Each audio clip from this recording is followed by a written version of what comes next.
नमस्कार दोस्तों, जय जोहार। मैं कौशल तिवारी और बीनिया संध्या में आपका स्वागत है।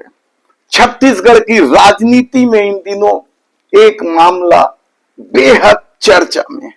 छत्तीसगढ़ के मुख्यमंत्री विष्णुदेव साय आदिवासी समाज से आते हैं और शायद यही वजह है कि आदिवासियों के हक पर डाका डालने या आदिवासियों को प्रताड़ित करने का कोई भी मामला सामने आता है तो वह चर्चा का विषय हो जाता है। ऐसे में सबसे बड़ा सवाल यह है कि क्या आदिवासी मुख्यमंत्री के रहते छत्तीसगढ़ में आदिवासियों के अधिकारों पर डाका डाला जाए? क्या दूसरे राज्य से आए लोग फर्जी जाति प्रमाण पत्र बनाकर यहाँ के सरकारी नौकरी और संवैधानिक पदों पर कब्जा कर रहे हैं? आज हम एक ऐसे ही हाई प्रोफाइल मामले का पर्दाफाश करेंगे।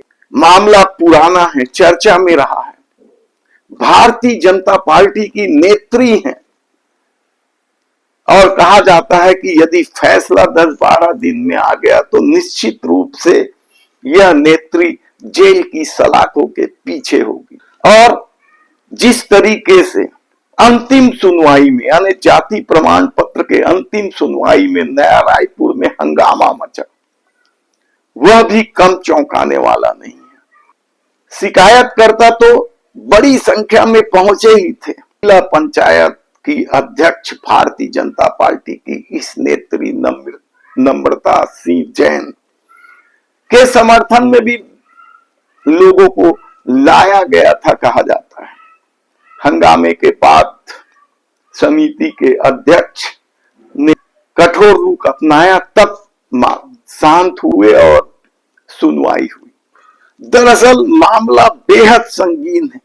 मोहला मानपुर अंबागढ़ चौकी के जिला पंचायत अध्यक्ष नम्रता सिंह जैन पर यह आरोप है कि उन्होंने कूट रचित और फर्जी ढंग से गोड़ जाति का प्रमाण पत्र हासिल कर इस संवैधानिक पद पर बैठी हुई और इसकी शिकायत के बाद मामला टलता चला गया।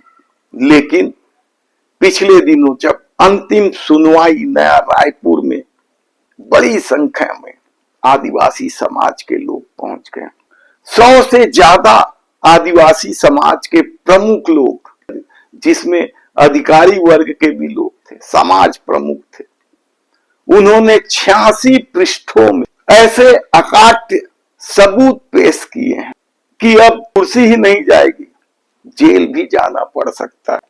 वीडियो के अंत तक बने रहिएगा, क्योंकि आज हम सिर्फ यही एक मामले की बात नहीं करेंगे, बल्कि छत्तीसगढ़ में फर्जी जाति प्रमाण पत्र के उस पूरे नेक्सस की परतें खोलेंगे जो सालों से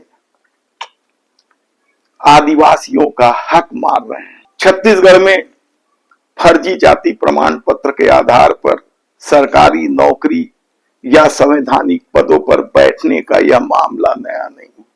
लगातार इस मामले को लेकर समाज के लोग मुखर रहे हैं, आवाज उठाते रहे हैं, शिकायत करते रहे हैं, लेकिन राजनीतिक दबाव में मामले की चाल या निराकरण इतना सुस्त होता है कि लोग परेशान हो जाते हैं और लोगों को उसका हक नहीं मिल पा रहा है। और यह स्थिति तब है जब छत्तीसगढ़ के मुखिया आदिवासी। ऐसे में सबसे पहले हम आते हैं इस जन सुनवाई में हुआ क्या, क्योंकि इस जन सुनवाई में सिर्फ एक यही मामला नहीं था, 12 प्रकरण थे। हालांकि उसमें से 2 नस्तीबद्ध कर दिए गए, लेकिन जब इस नम्रता सिंह जैन वाला मामला सामने आया तो इस मामले का सबसे दिलचस्प पहलू यह है कि शिकायतकर्ता विवेक सिंह के नेतृत्व में 100 से ज्यादा अधिक ग्रामीण सामाजिक नेता, अधिकारी सीधे तौर पर छानबीन समिति के सामने पेश हुए। कोई भी शिकायतकर्ता हवा में बात नहीं कर रहे थे। 50 से अधिक लोगों ने शपथ पत्र दिया था कि नम्रता सिंह जैन का गोड़ समाज से कोई लेना देना नहीं है। पूर्व आईजी डीआर आंचला राज परिवार के लाल लक्ष्मेंद्र शाह, मंगल तुलाबी, तिलक सोरी, संजीव ठाकुर, राजेंद्र नेताम, बालचंद कोरेटी सहित गोर समाज के सभी लोगों का एक स्वर में कहना था कि आदिवासियों के हक पर डकैती बर्दाश्त नहीं होगी। अब समझिए कि जिला पंचायत की अध्यक्ष भारतीय जनता पार्टी की इस नेता नम्रता सिंह जैन की मुसीबत क्यों बढ़ गई है, क्योंकि 86 पृष्ठों के इस सबूत और साक्ष्य समिति के सामने जब रखा गया तो बचाव पक्ष यानी नम्रता सिंह जैन का जो बचाव कर रहे थे उनके सामने कोई जवाब नहीं था। पहला बड़ा सवाल तो यही था कि पिता का सर्विस रिकॉर्ड ओडिशा का है। कानूनन पिता का सर्विस रिकॉर्ड किसी बच्चे की जाति प्रमाण नहीं हो सकता। इस रिकॉर्ड से यह साबित हो गया कि उनके पिता का मूल राज्य ओडिशा है। दूसरा खुलासा तब हुआ जब 2018 का वह ग्राम सभा का प्रस्ताव रखा गया। रिकॉर्ड में पता चला कि यह प्रस्ताव कभी हुआ ही नहीं और यही नम्रता सिंह जैन के लिए मुसीबत का कारण बन गया है। और तीसरा सबसे बड़ा खुलासा यह हुआ कि 2024 में बिलासपुर हाई कोर्ट का वह फैसला जिसमें सुरेश डागला और सुमन कुमारी केस का डिसीजन सामने रखा गया, जिसमें दूसरे राज्य से आए लोगों को छत्तीसगढ़ में आरक्षण का लाभ नहीं मिल सकता। दरअसल छत्तीसगढ़ राज्य बनने के बाद आरक्षण का मुद्दा यहां नासूर बन चुका है। महाराष्ट्र सरकार माधुरी पाटिल वाले मामले में जब सुप्रीम कोर्ट ने कहा कि सभी राज्यों में उच्च स्तरीय छानबीन समिति बनाई जाए तो उसके तहत छत्तीसगढ़ राज्य में भी छानबीन समिति बनाई गई और उसी के तहत यह सुनवाई हुई।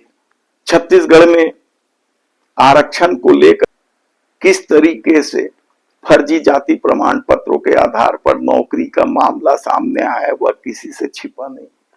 यहां तक कि सिर्फ जाति प्रमाण पत्र नहीं, दिव्यांगों के प्रमाण पत्र को लेकर भी सवाल उठते रहे हैं। तब याद कीजिए आप भूपेश बघेल की सरकार के दौरान वह नग्न प्रदर्शन, उसे कैसे कोई भूल सकता है, बेहद शर्मनाक था वो। इसके अलावा समय समय पर आंदोलन होते रहे। इस मामले में यानी जिला पंचायत अध्यक्ष नम्रता सिंह जैन के मामले में फैसला 12 से 15 दिन के बीच किया जाना है, देखना है क्या होगा। लेकिन कानून के जानकारों का कहना है कि यदि फैसला आया तो इससे न केवल नम्रता सिंह जैन की कुर्सी चले जाएगी बल्कि कूट रचित दस्तावेज की वजह से उन्हें जेल की सलाखों के पीछे भी जाना पड़ेगा। देखना होगा इस मामले में क्या कुछ होता है। यदि आपने हमारे चैनल को सब्सक्राइब नहीं किया है तो प्लीज सब्सक्राइब कर लीजिए, बेल आइकन का बटन दबा दीजिए। धन्यवाद।